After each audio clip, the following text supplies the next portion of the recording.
Welcome to this video today, which is all about Forex trading lessons for beginners. I want to cover a couple of lessons today, which I think really can help you achieve Forex trading success. Now, the first one is a technique. Now, if you learn this technique, understand it and practice it, you'll trade the markets with total confidence, total self-belief. There'll be no doubt in your mind that you're going to make money longer term from the markets. Now, most traders start to trade. They kind of hope they're going to make money from the markets, most of them. Most have doubts about their ability to do so. This technique will remove any doubts whatsoever. Now, also in today's video, what I want to do is cover what we can learn in terms of applying our own Forex trading strategy from the greatest strategy game of all time, which is chess. Now, in relation to what we're going to be discussing today, I want to refer to a chess grandmaster to illustrate my points. Now, his name is John Healy. I'm sure not many people have heard of him watching this video, but he won 10 major UK titles in 5 years, and he had a very unusual background, which kind of astounded people that he could achieve what he did. Now, he will illustrate the points I'm going to make as we go through the video, particularly in terms of the first technique I just discussed. I'm just going to give you a short intro clip to him, and then we'll be back to discuss. I used to drink with winos and then think these people are mad, they're barbarians. Then eventually I was one of them. While I was in prison on my last sentence, he taught me to play chess. This was the surprising thing about John Healy, that he actually had these enormous mental abilities that chess demands. Soon after that I started writing. It's one of the sort of, as it were, top 10, top 15 books that I've ever published. I really thought it was a masterpiece. Back after that short summary there of John Healy, I think most people would say he is probably a very unusual person to imagine being a chess grandmaster. I've read his book, The Grass Arenas. It's his autobiography. It's absolutely fantastic. You realise what a tough life he had, abused as a child, no formal education, on the streets of London, then in jail. And then, shortly after coming out of jail, he won his first of 10 major UK titles. Now, in terms of the guy talking over that clip, he said no one realised that Healy had the huge mental capabilities demanded of chess. Now, most people think of really great chess players as having either a really high IQ, i.e. they're very intelligent, or they have fantastic memories. But is that true? The answer is it isn't true at all. They have just learnt the art of analysing data via chunking, which is a psychological term. Now, in terms of chunking of data and the analysing of it, it's been proven that that is what separates out high achievers in any discipline, be it chess, Forex, or even competitive sport. And the technique of chunking, if you understand it and understand the way that it works, you can see why you can become a really good Forex trader. Now, what I want to do is I want to give a quick summary of the art of chunking, okay? Then we'll come back and discuss how you apply it to Forex trading. Also, what I want to do is show you something that great chess players do, which many people think, it's really hard to do. How on earth can they do it? It's playing a game of chess, but in a different way. And keep in mind that a game of chess has limitless combinations of moves, okay? Just going to show you the quick summary, then we'll be back in a moment to discuss. Queen at d2. Bishop takes h3. Bishop takes e5. Rook to e8. Bishop takes d8. Pawn takes pawn, g5. Pawn takes pawn g5.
I'll go back after that short explanation of chunking. It needs a little bit more explanation in terms of how it works in Forex trading, which we're going to go through. I also did a short clip there from the excellent film about John Healy's life. Now, taking chess players first of all, they don't have to think about how all the individual pieces relate to each other to make sense of the board. They've seen it so often, they can just basically chunk the whole board, basically know what to do. All the individual pieces they don't have to think about. The way they do it when they're actually not looking at the board is they're so familiar with it. They can just visually snapshot the board, drop it to their subconscious, recall it for the next move. Now, in relation to chunking, it does come from familiarity, and we do it, like I was saying on the board there, in terms of language. You don't think about how all the letters relate to each other when you read a book. You chunk them together, you just read the book, okay? It's an effortless action. You don't have to think about it. You've done it so often.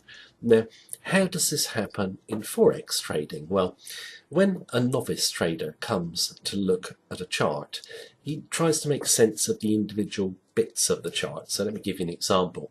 You'll be looking at where support and resistance is and thinking about it and how it relates to other levels. Also maybe the steepness of the move up or down, how recent candles relate to each other, all that sort of stuff. So thinking about the individual bits of the chart. An experienced Forex trader doesn't need to do that. An experienced Forex trader just looks at the chart as a whole and basically chunks it all together. Then basically makes a decision on what to do. Now, it comes from familiarity. Now, in terms of, if you're trading Forex or coming in to trade Forex, yes, your strategy can be very simple. In fact, simple strategies are obviously the best. However, you have to get familiarity with Forex price movement. A lot of traders come in and think there's certain set patterns that always repeat. You've got to think of what a chess game is like. A chess player, when they're facing their opponent, they're always going to face different combinations on the board. So I've said before, there's limitless different combinations of moves in a game of chess. But because they've done it so often, they know what to do. They know the subtle differences are always going to be presented to them on the board, but they're confident in what they're going to do. Same with the experienced Forex trader. There's subtle differences between all chart formations, but because they've done it so often, it makes sense of the chart, they know what to do. Now, in terms of a learning curve, and it's obviously down to experience this, if you were to take Chess Grandmaster, it takes 10,000 hours to reach that level. That's been proven numerous times in tests. In Forex trading, the good news is it doesn't take so long. How much familiarity do you need to become a good, confident Forex trader? Well, I would say a few hundred hours probably to become really confident in what you're doing. Just look at a chart and just make your trade or not make your trade depending on how you see the chart, which I don't think is a long period to learn a profession. Okay, now in terms of Forex traders, they get very discouraged by that. They want to be instantly successful. It isn't going to happen. There's a learning curve in anything, and it's been proved. With chunking, it goes on in all different disciplines, like competitive sport, etc. All people who reach a high level basically have practice. There's no way around it. So I think if you're coming into Forex trading, you need to get familiarity with it. You need to get comfortable with your strategy, get that instinctive feel for the chart. Anyone can do it. I'm not saying anyone is going to become, like a millionaire Forex trader, but anyone can reach a competent level in Forex trading. There's no question about that, and make consistent profits from the markets. Now, I think chess as a strategy game is just so fantastic in terms of learning what you need to learn in Forex trading effectively, which is how to deal with uncertainty, with confidence. Also, in terms of chess, you can never be certain of what your opponent is going to do. You can't control them. You can only control what you do. It's the same in Forex trading. You can't control what the market is going to do. You can only control what you are going to do, okay? So you're always thinking about your opponent's moves as much as your own, okay? And I think in terms of Forex trading, most traders don't do that. They think more about just what they want to do. They don't think, what the market is going to do. Is their move too obvious, for example? A chess player will think about that. A chess player who is losing knows it's a long game. They won't lose heart, they'll keep going. If they start to win, they will never get too excited either. They'll be very controlled and objective and think about what can go wrong. Forex traders, very often when they're making money, they never think about what can go wrong. They're just so happy about things going right. Now, in terms of chess, if you're going to win a game of chess, you've got to lose pieces. It's the way you lose your pieces that is important. And it's the same in Forex trading. You are inevitably going to lose a lot of trades. You just do not want to let those losses get out of control. Chess is just a great game for making you more objective, making you more analytical, making you more disciplined. It's a fantastic game. Now, what I'm going to do now is I'm going to play out with some quotes from chess, and you'll note how they all relate to Forex trading. And I put them over some footage of John Healy. First bit of footage is from the excellent film about his lifestyle. Then a bit of footage on John Healy generally, with a guy saying something about him which you know is not true at all, because you know the technique of chunking. So I hope you enjoyed the video. Just play out with the quotes now. Thank you for watching me, as per usual. Bishop to king 6. Knight to king's rook 3. Oh, you can't, there's a pawn there. You bastard, how did he get there? You put him there, Fox. 7 moves ago. What about king's rook 5?